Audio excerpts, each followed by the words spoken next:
Bom, gente, boa noite a todos. Que a paz de Jesus nos envolva, que eu possa ter a orientação dos espíritos amigos, a falange da casa, que eu sei que está sempre aqui conosco, para que nós possamos, mais uma vez, entender, escutar os ensinamentos de Jesus. Porque quando nós estudamos, vamos fazer algum estudo, aquilo principalmente atinge a nós. Quem somos quem são as pessoas mais beneficiadas? Somos nós que nos dedicamos àquele tema e ali a gente lê uma vez, a gente lê a segunda, a gente lê a terceira e às vezes a gente vai na terceira leitura tendo ideias que nós não tivemos quando lemos aquele estudo da primeira vez. Algumas ideias nos são traduzidas para que nós possamos entender melhor. Por quê? Porque somos ainda muito falhos na nossa comunicação e a própria linguagem, né? Eu sei que nem sempre a linguagem verbal, que é a que nós falamos, conseguem expressar os nossos verdadeiros sentimentos. Nos falta, às vezes, palavras para entendermos o significado daquela mensagem que nos é trazida. Então, caiu para mim o capítulo 8º do Evangelho, Instruções dos Espíritos. Mas, como boa curiosa que sou, eu fui dar uma olhada nos itens anteriores. Então, bem-aventurados é o título do capítulo, os que têm puro coração. Aí começa, simplicidade e pureza do coração, pecado por pensamento, verdadeira e pureza, mãos lavadas, escândalos e, por fim, do item 11 ao 17, instruções dos espíritos. Esse item, instruções dos espíritos, tem certeza. Todos nós já estamos cansados, no bom sentido, de ouvirmos. E eu confesso que quando esse ensinamento da primeira vez, eu achei assim um pouco diferente, porque eu era novinha, dentro da doutrina, mas depois, com o desenrolar dos anos, nas palestras, eu fui conseguindo entender melhor. Aí eu abro um parênteses também, da terceira vez que eu li, para explicar um pouco a vocês. Jesus falava por meio de metáforas. Metáforas é uma figura de linguagem. A gente estuda na língua portuguesa. É uma comparação quando a gente não usa a conjunção como. Então, metáfora torna a compreensão mais fácil daqueles que não estão estudando, que estão escutando aquele ponto. Então, os ensinamentos bíblicos, onde o nosso evangelho se baseia, ele é cheio de metáforas. E, às vezes, a gente tem uma certa dificuldade de entender. Por que Jesus falava por metáforas? Porque ele não podia, como espírito elevado que ele era, claro que ele tinha uma linguagem muito culta, mas ele era simples. Ele tinha que falar com os simples. Então, ele tinha que tornar aquele tema, aquele assunto mais fácil. Então, como é que isso era possível? Usando as metáforas.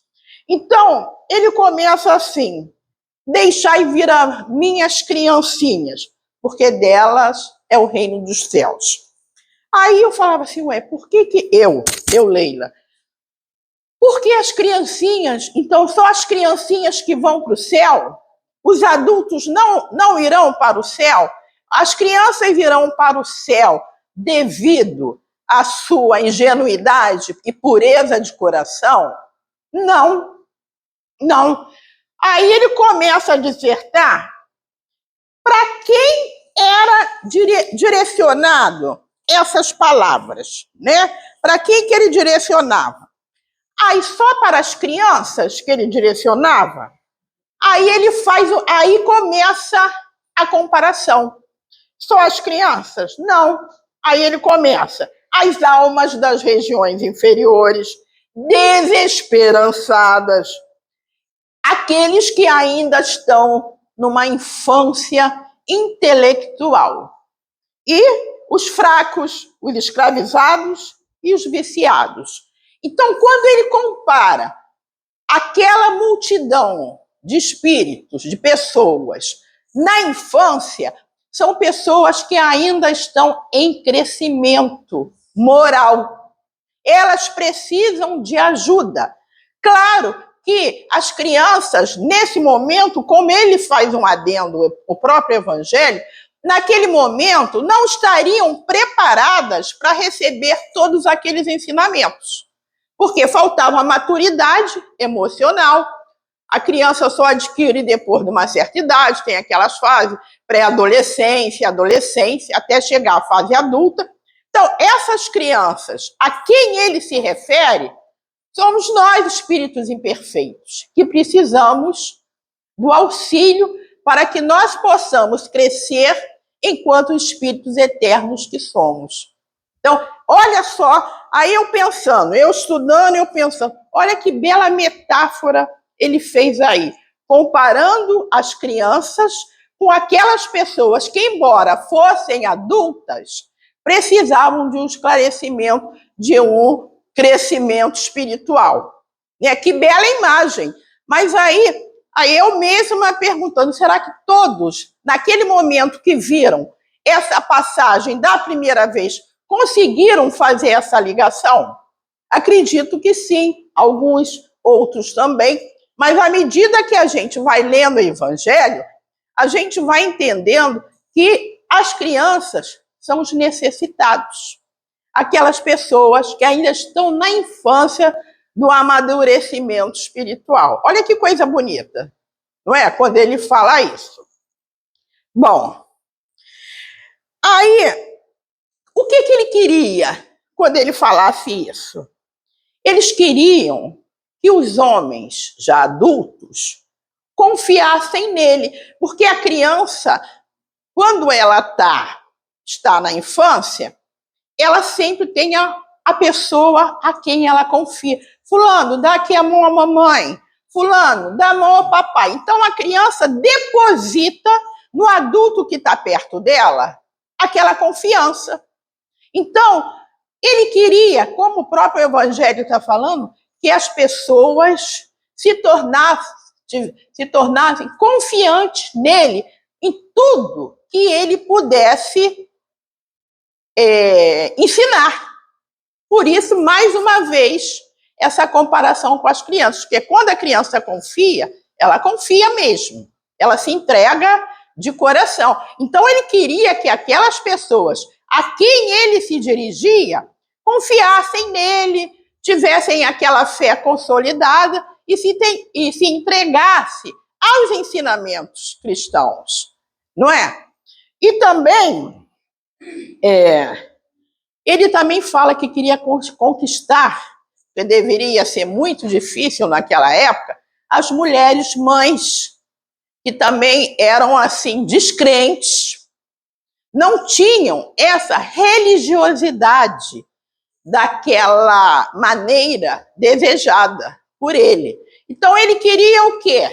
Abraçar a todos, que todos o seguissem. Ele queria alcançar a plenitude da fé com aquelas pessoas que estavam desesperançadas, sem objetivo na vida, que estavam em grandes sofrimentos.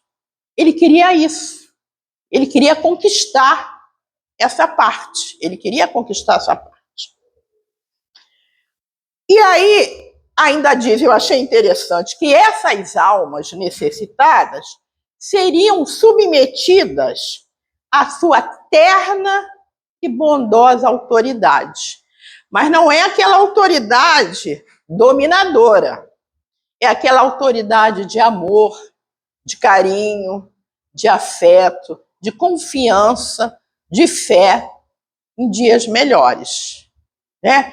Então, realmente, olha o sentimento dele para com aquelas pessoas, não é? Era Jesus, não é? Aí, gente, coube essa parte, eu até botei com letra maiúscula aqui. Jesus. Por mais que a gente tente definir Jesus, nos faltam palavras. Mas ele diz assim: Jesus é a luz que ilumina as trevas, não é?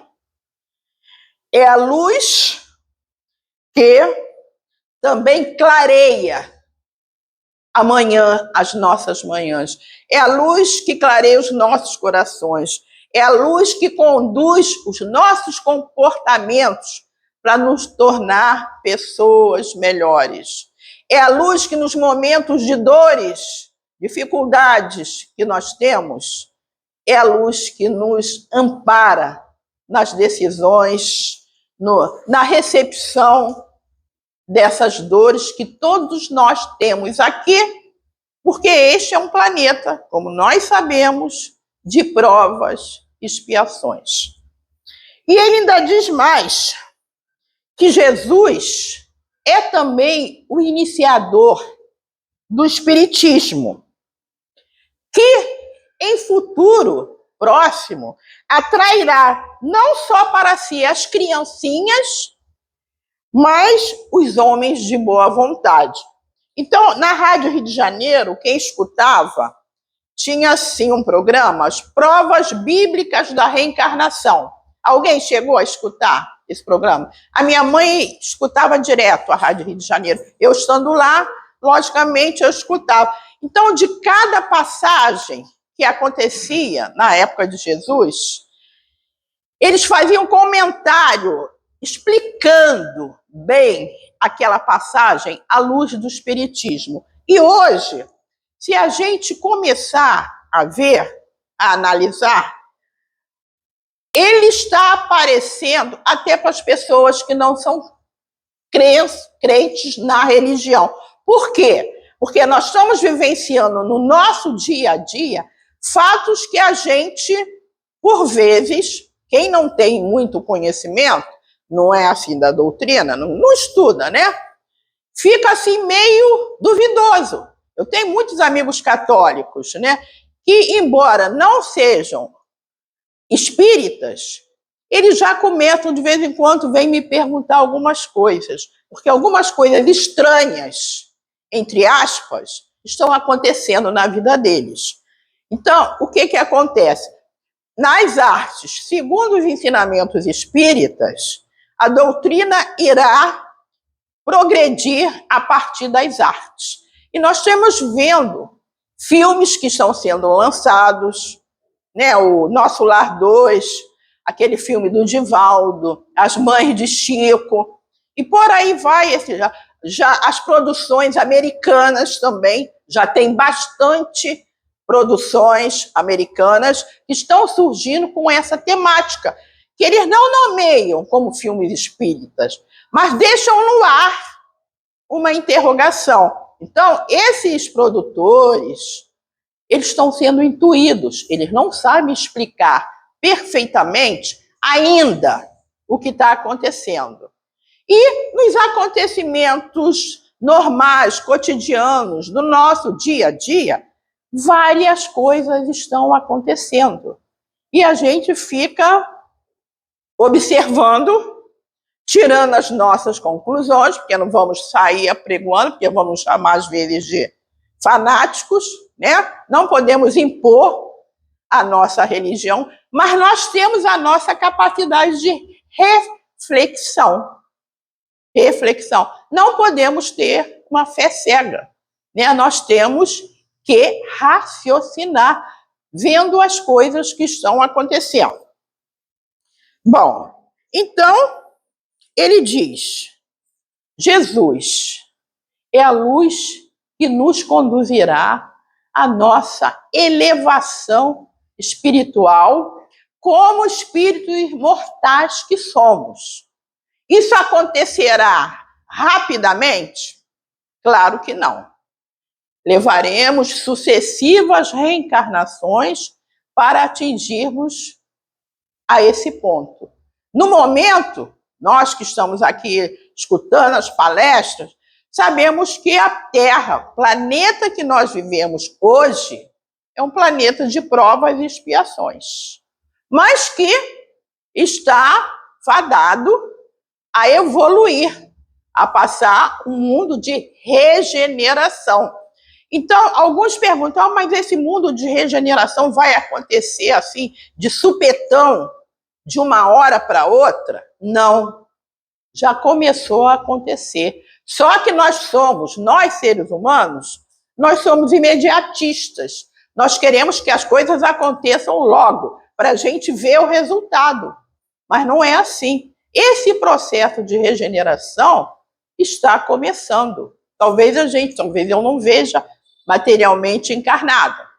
Mas outras pessoas, alguns espíritos, até algumas coisas que eu tenho lido, já dão até uma possível data de chegada plena dessa transformação da Terra. Bom, e aí? Ele volta a reiterar que nós não devemos crer instintivamente. Ou seja, fulano falou isso, o padre falou isso, o dirigente do centro falou isso, o pastor falou isso, eu tenho que acreditar. Eu tenho que raciocinar. Nós temos que ter uma fé raciocinada. Por quê? Porque só com a nossa razão é que a gente vai começando a fazer um encadeamento das coisas e compreendermos. É como se a gente estivesse dentro de uma sala de aula. Como é que eu vou ensinar, alfabetizar um aluno, se eu não ensinei a ele as vogais, as consoantes? Então, eu tenho que começar, parece uma redundância, um pleonasmo, eu tenho que começar do início, das coisas simples, para ir atingindo um grau maior de compreensão. E assim é dentro da doutrina. Nós temos que, primeiro, entender que nós somos espíritos eternos, que nós estamos aqui para evoluir. Por isso, nossas provas, nossas dores, nossas expiações, às vezes indagamos quando estamos em grande sofrimento. Por que aconteceu isso comigo? Por que só comigo? Quando perdemos os entes queridos, poxa, ele era tão bom, né? Ele era tão bom, tanta gente ruim aí não morre, ele morreu. Então, a gente é assim, eu me incluo nisso também. Mas tudo está numa programação kármica de cada um. Nós escolhemos as nossas provas. Nós escolhemos aquelas provas que são necessárias à nossa evolução como espírito imortal que somos. Algumas coisas nós é que arrumamos também, né? Vamos deixar isso também claro.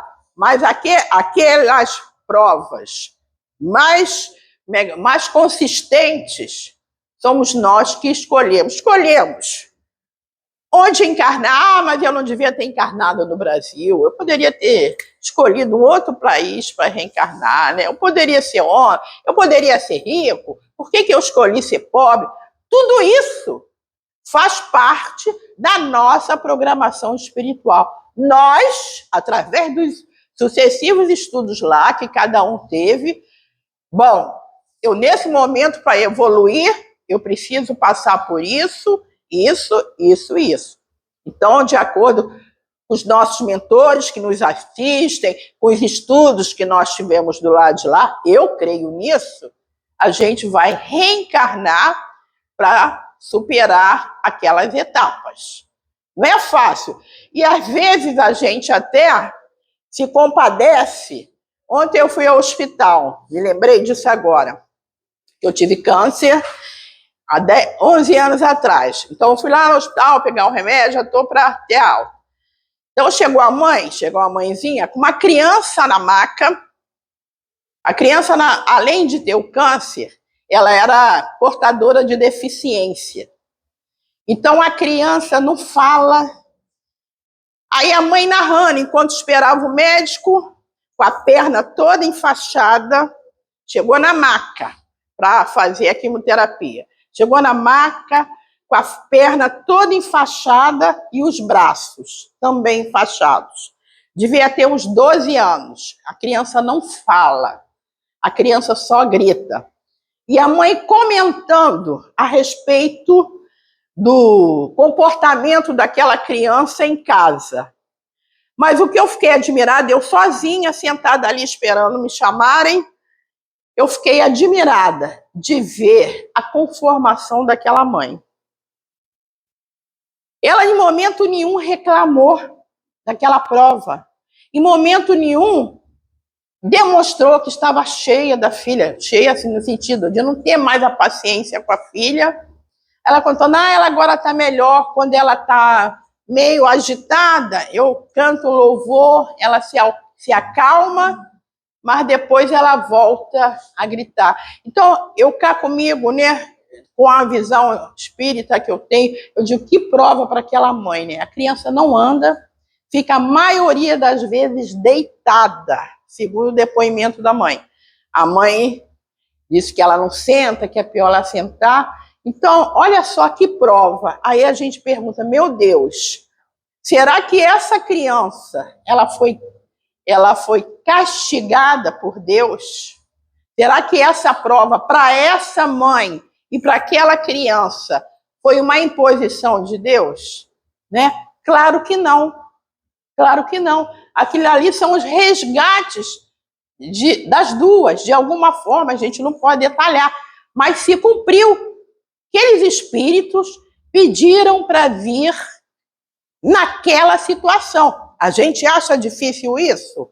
Acha, mas está na lei. A gente que estuda a doutrina, os nossos ensinamentos nos dizem isso. E se somos crentes nas coisas que lemos, que aprendemos, nós sabemos que ali elas estarão resgatando mutuamente as provas, não é? Se eu abrir um parênteses para falar.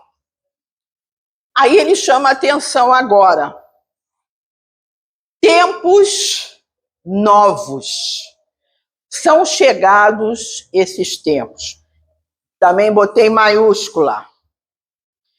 Então ele explica que certos erros, certas coisas que nós não compreendemos ainda, estarão sendo esclarecidos. Nós vamos entender muitas coisas que nós não entendemos. E que muitas coisas ainda não explicadas se tornarão verdades e achei interessante essa parte. E compreenderemos melhor as parábolas. Por quê? Porque Jesus ensinava, ele não dizia assim, não faça isso porque vai acontecer isso com você. Ele não falava isso. Ele fazia sempre uma história, que a parábola, para a gente dali tirar a essência, tirar aquele conhecimento daquele ensinamento.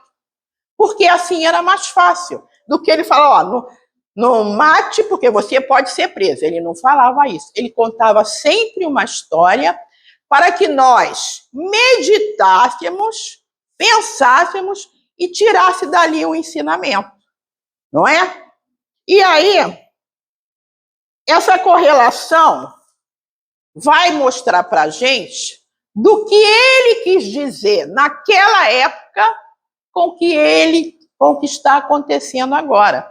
Então, a gente vai fazer essa ligação. Poxa, mas naquela passagem bíblica ele falou isso. Agora que aconteceu isso, eu estou fazendo uma ligação para entender melhor o que aconteceu. Porque às vezes a gente desofre, né? A gente não entende logo. Precisa um tempo para a gente interiorizar aquilo e depois a gente ficar pensando no que está acontecendo para a gente entender. Então, ele disse que agora os tempos são chegados. Então, a nossa responsabilidade como cristãos é grande, porque agora nós já temos algum conhecimento. Já estamos entendendo um pouquinho melhor as coisas. Então, não podemos jogar fora as coisas que nós estamos aprendendo. Nós temos, mais uma vez, como ele diz aqui, nós temos que interiorizar, pensar com lógica e tirar proveito daquilo que nós estamos vivenciando naquele momento. Não é? Aí ele volta a falar que as verdades espíritas avultam no horizonte. Seu enviado aqui está.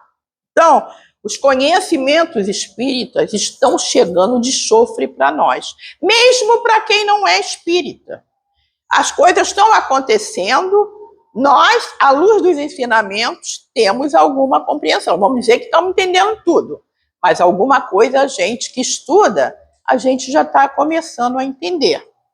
Então, ele disse que essas verdades chegarão inevitavelmente, independente da nossa vontade.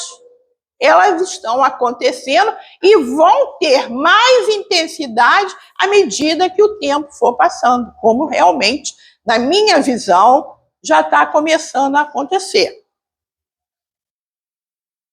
Aí ele volta de novo a falar de Jesus.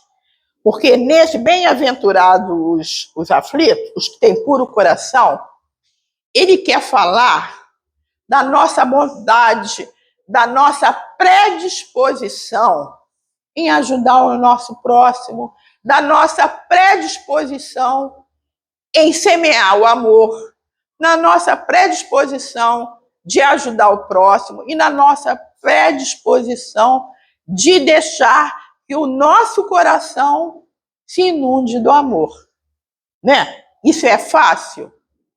Claro que não. Claro que não é fácil.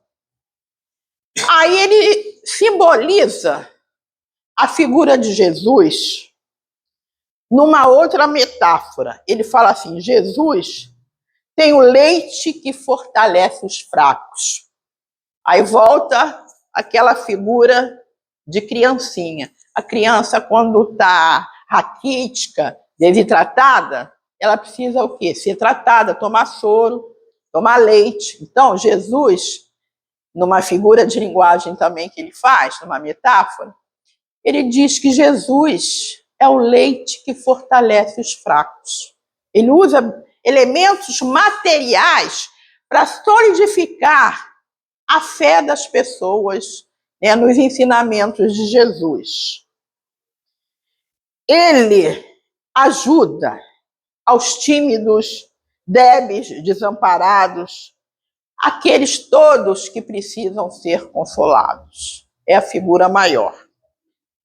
Esclarece aos ignorantes também, que não têm conhecimento, que não têm fé, desde que essas pessoas se predisponham a aceitá-lo, porque ele quer ajudar.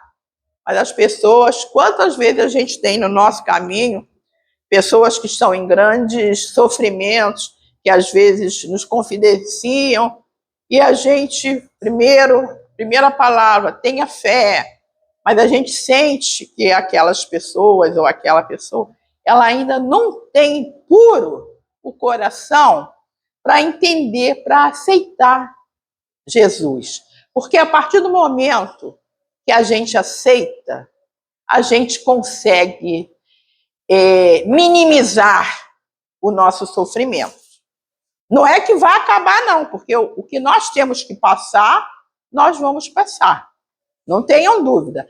Mas a partir do momento que nós temos uma fé solidificada, nós conseguimos uma certa resignação para passar por aquele momento de turbulência.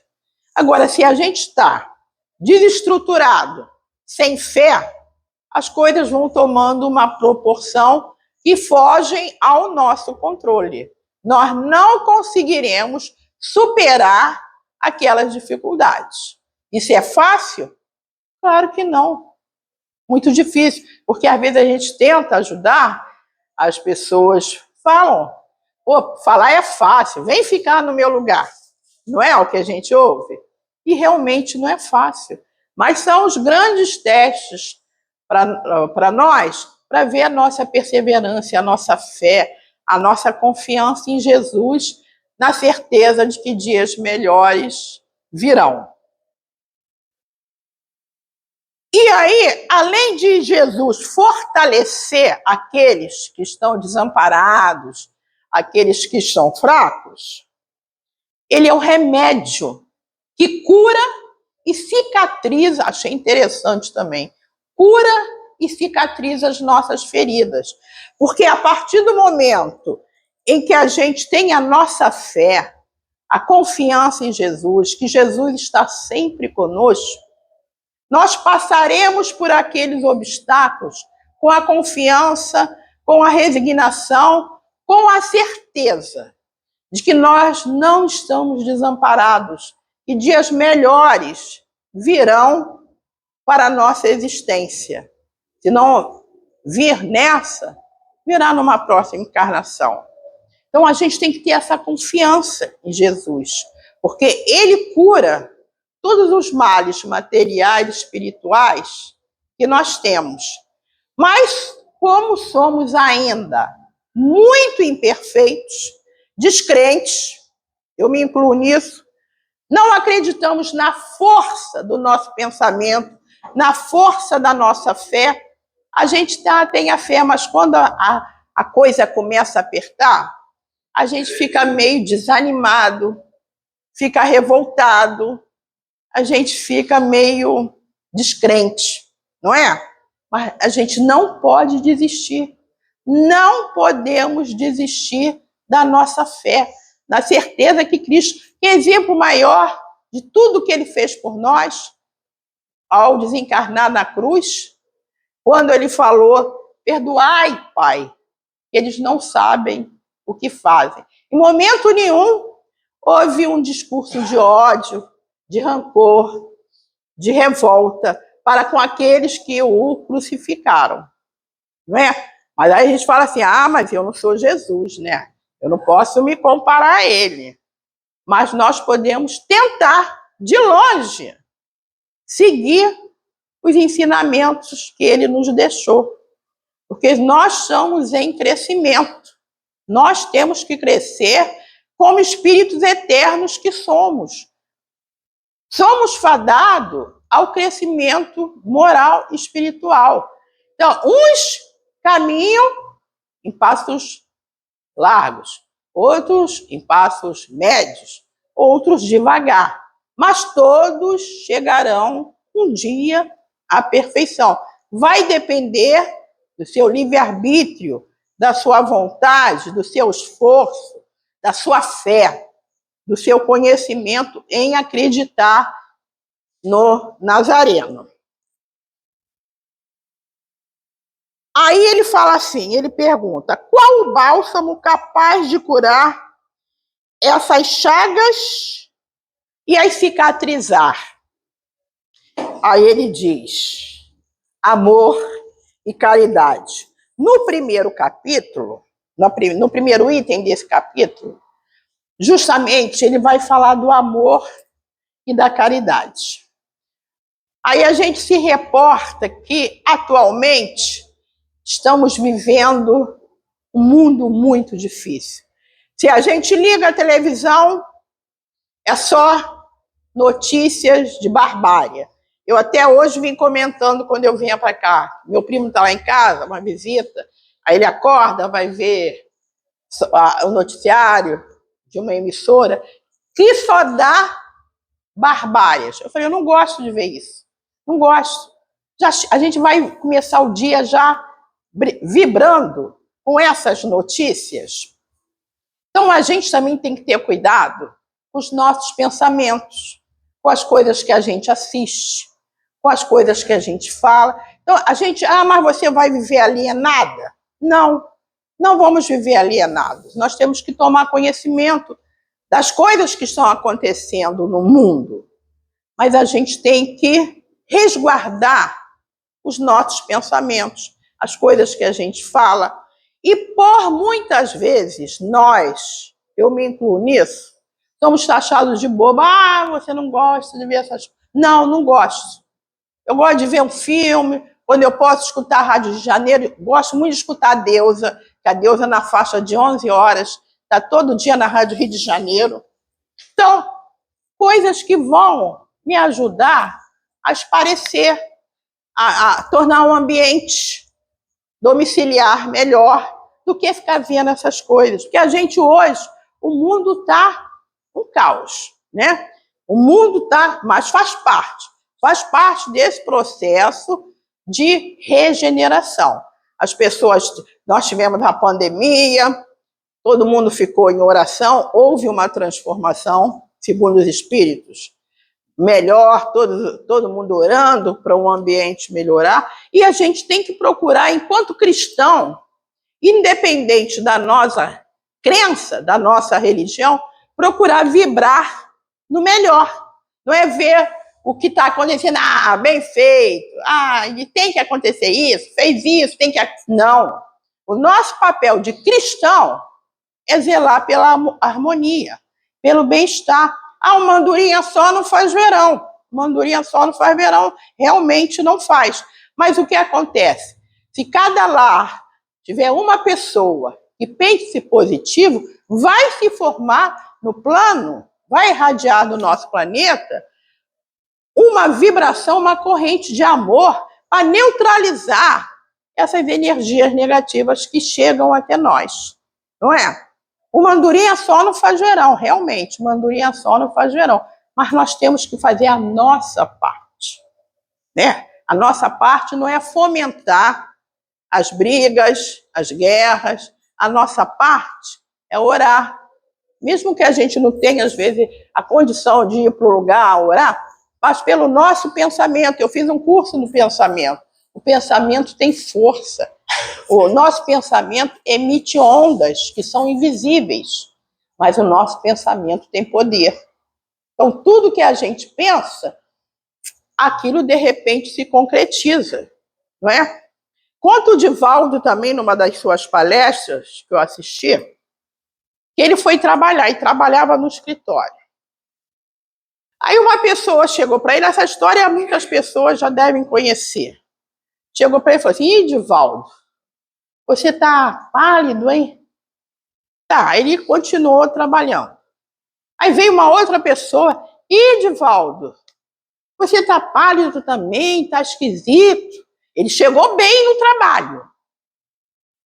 Chegou uma terceira pessoa, também disse para ele: poxa, o que está vindo com você? Você está pálido, está estranho, está esquisito. Bom, enfim, umas 5 pessoas chegaram para ele falando mais ou menos a mesma coisa. No final, ele se levantou, já estava se sentindo mal, porque aquilo interiorizou nele. Ele falou: será que eu estou passando mal? Aí ele foi ao espelho, se levantou, foi ao banheiro para olhar a sua imagem, para ver se realmente... Então, o que ele quis mostrar para a gente? Às vezes, a gente pensa assim: eu tenho 2 filhos. Pô, quanto tempo que meu filho não fica doente, né? Que criança... Isso já aconteceu até comigo. Eu tenho 2 filhos, agora já estão adultos. Mas aí eu pensava assim: poxa, quanto tempo que eles não dão nenhum peripá, tal, não tem febre, não tem nada. Pô, passava 2 dias, um deles caía com uma febre. Quer dizer, a força do pensamento, gente. O nosso pensamento tem força. Nós emitimos ondas quando nós pensamos. Ondas positivas e ondas negativas. Então, quando o pensamento ruim assola a nossa mente, vamos tentar desvirtuar, tirar aquele pensamento do nosso caminho, para que ele não nos faça mal. Entenderam? Então, é isso que ele quer falar aqui. É isso que ele quer falar aqui.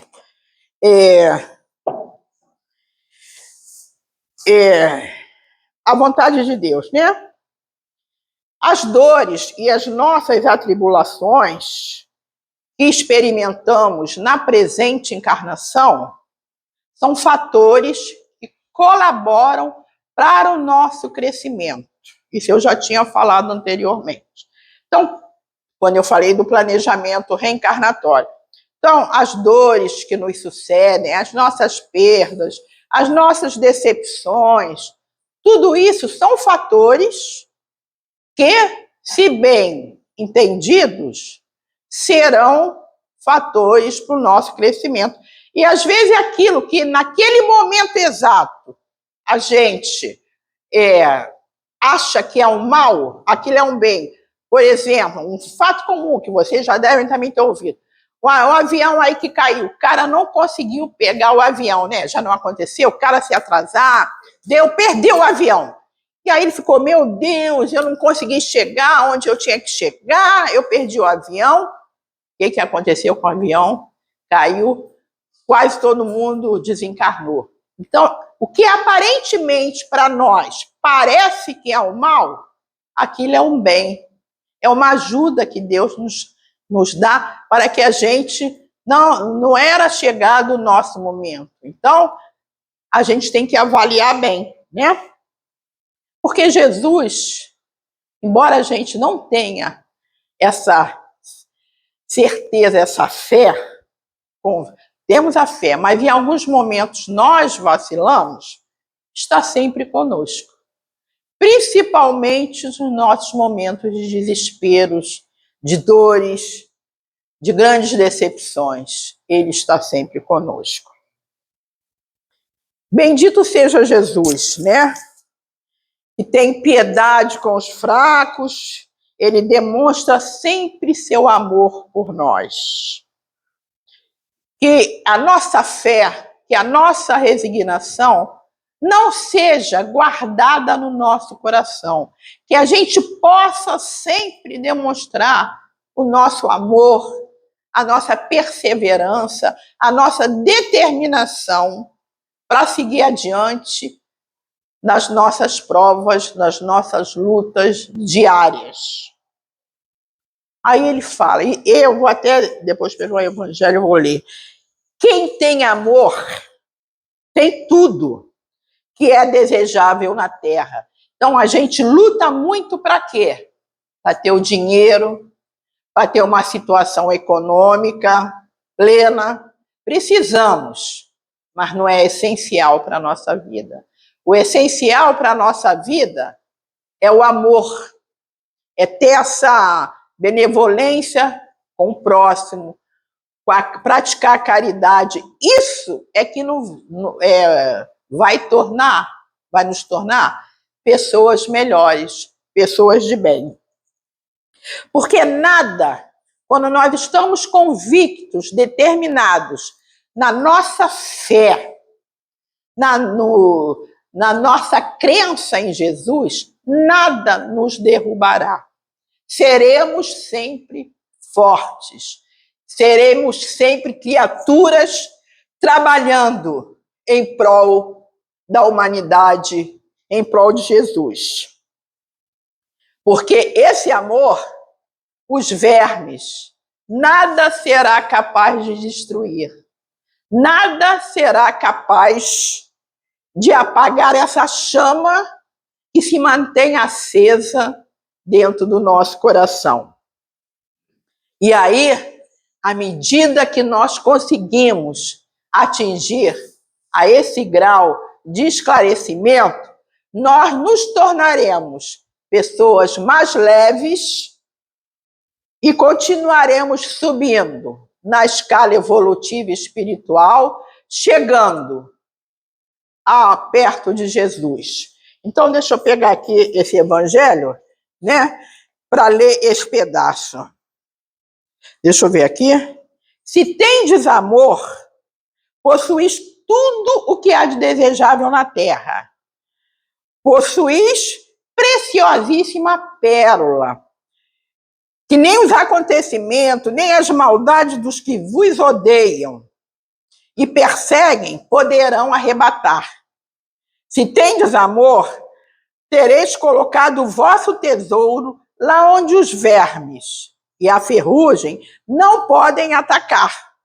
E vereis apagar-se da vossa alma tudo o que seja capaz de lhe obstruir a pureza, sentireis diminuir dia a dia o peso da matéria, e qual pássaro que adeja nos ares já não se lembrará da terra. Subireis continuadamente, subireis sempre, até que a vossa alma, inebriada, se farte do seu elemento de vida no seio do Senhor. Eu achei linda esse parágrafo. Então, fechando o nosso encontro. Então, quem tem Jesus no coração consegue se elevar, consegue vencer todas as dificuldades. Que Jesus possa, nos nossos momentos de desespero, de decepção, estar sempre conosco, nos fortalecendo, nos impulsionando a seguir em frente. Porque só assim nós conseguiremos chegar até o ponto em que está determinado pela lei natural de evolução. Que Jesus possa estar conosco, que essa paz que nos invade nesse momento possa atingir a todos, levando esse carinho, levando essa paz interior que se apropria do nosso ambiente espiritual nesse momento, trazendo a todos nós a consolação, a coragem, a firmeza, a determinação, na certeza de que nós teremos dias melhores e que Jesus pode estar com todos nós, graças a Deus.